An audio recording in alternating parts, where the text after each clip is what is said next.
Hey everybody, it's iDragon Zero. I'm back at it again with another live interview from Paramorphicon 2024. I'm here with Milo Cawthorne, aka Ziggy the Green Ranger. Yeah, he was one of my personal favorites growing up, so I'm here getting an interview for him. So yeah, how have you been, man? Since you've been on RPM, so I've been good, man. It was a really great experience. It was a long time ago. I was only 20 years old when I did the show, and so it's been like kind of an amazing thing to have at the start of my career. And it's I'll tell you, the amazing thing is coming to Paramorphicon and just seeing the love and the passion that these fans have, and like everybody's been so lovely.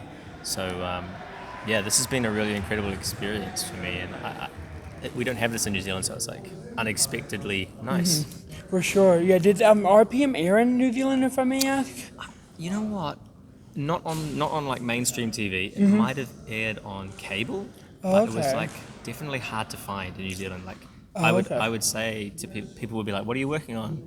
at the time, and I was like, "Oh, Power Rangers," and they'd be like, "Really? Is that still a thing?" Like it's not known in New Zealand as much. Because I know a lot of actors in New Zealand, they often get their start on Power Ranger, very much like in Japan, you know. So I often I think that actors consider it like a stepping stone into entertainment and stuff.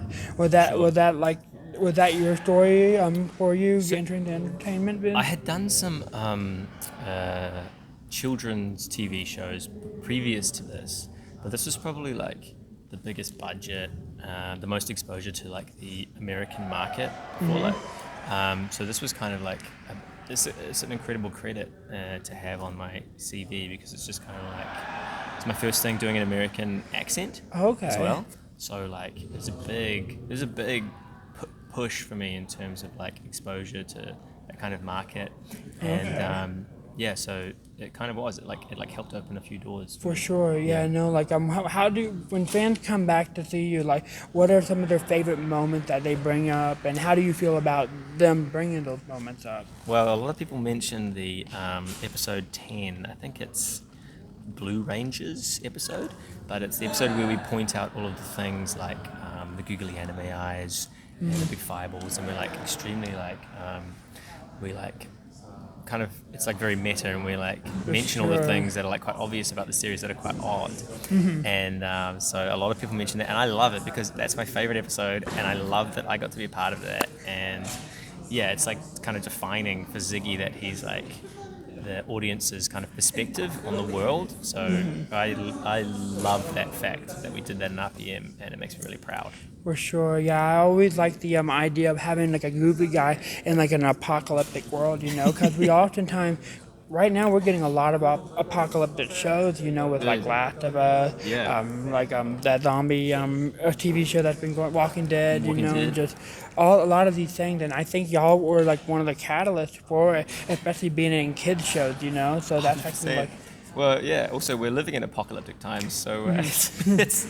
For sure, yeah. No, it's nice that the media reflects that. But yeah, I agree. It's funny to have the apocalypse zone, and then have this like goofy kind of character. Like, I think that's like a great clash of like emotions and genres, and I think it's an interesting mix of things. For sure. Like so had you watched Go On like during the show or after the show, or I'd seen small clips of it, but I didn't know how to access it. No one really was telling me like, hey, this is how you watch Go On. Sure. But I actually really want to watch more of it, because I haven't seen a lot of Go On, so I would love to see more of it. Yeah, because we fans, we want to support it, you know. Just Shout Factory, they've been having issues, I think, with releasing it from Hasbro, you know. Right.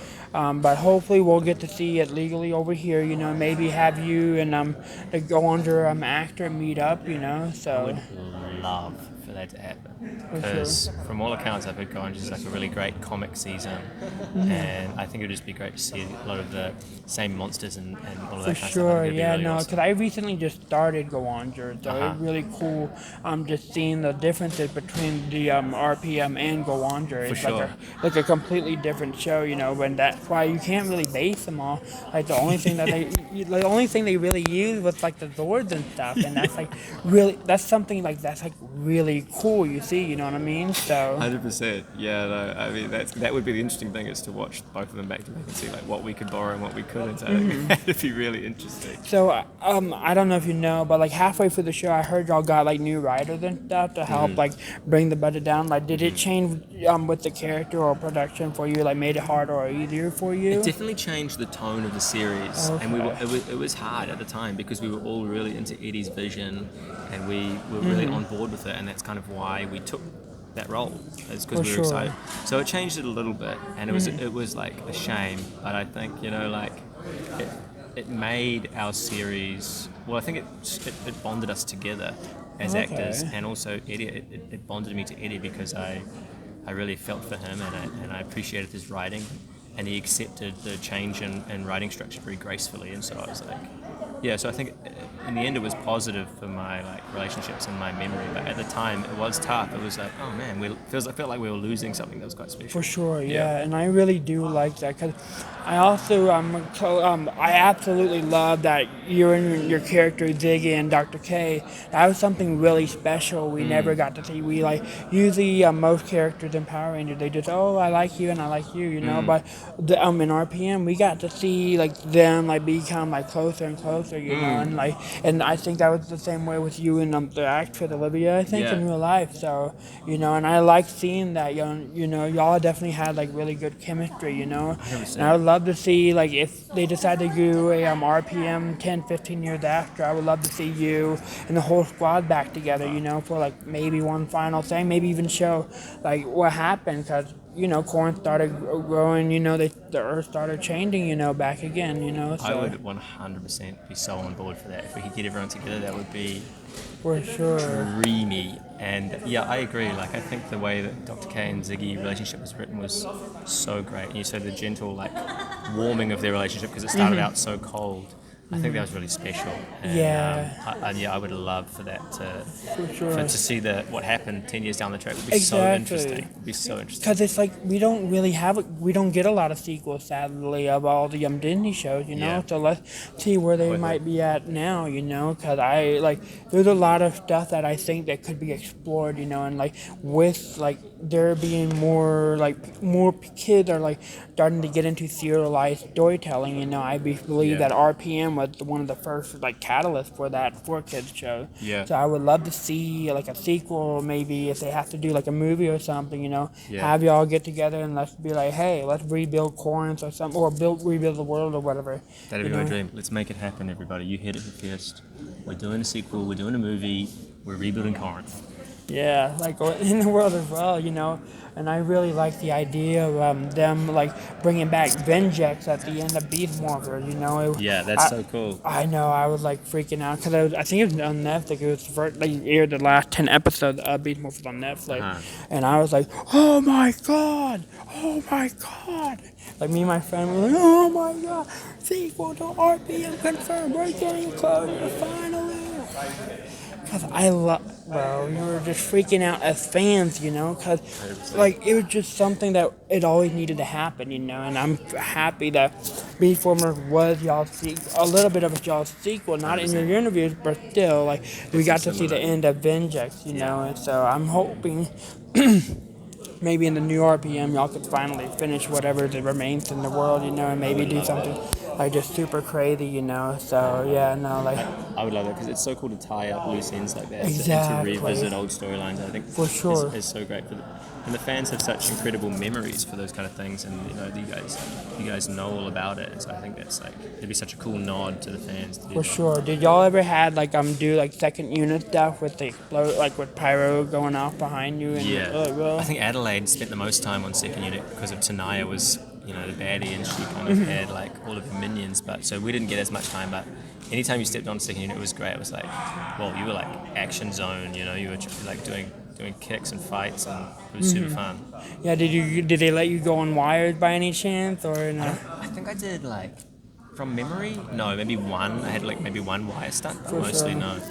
And also, how did the Mafia storyline come about? That was written. I think Eddie had that in mind from day one. Like that was they just arrived in the script from very early on, and we had the great John Sumner playing Fresno Bob. He was just fantastic, and so great to share some screen time with him. He was really awesome. sure. So yeah, honestly, that was like such a fun thing to do, and for Ziggy's storyline, it just made it so rich and gave me so much stuff to explore. I just loved it. For sure, man. I hope we could maybe get to see since we want to see sequels of you. Do you like if you could say anything to like the fans, producers, anything like anybody to the world, what would you like to say to them? I would just like to say that I had such a great time playing Ziggy, and why not make it happen again? Ziggy can ride again, baby. Let's do it.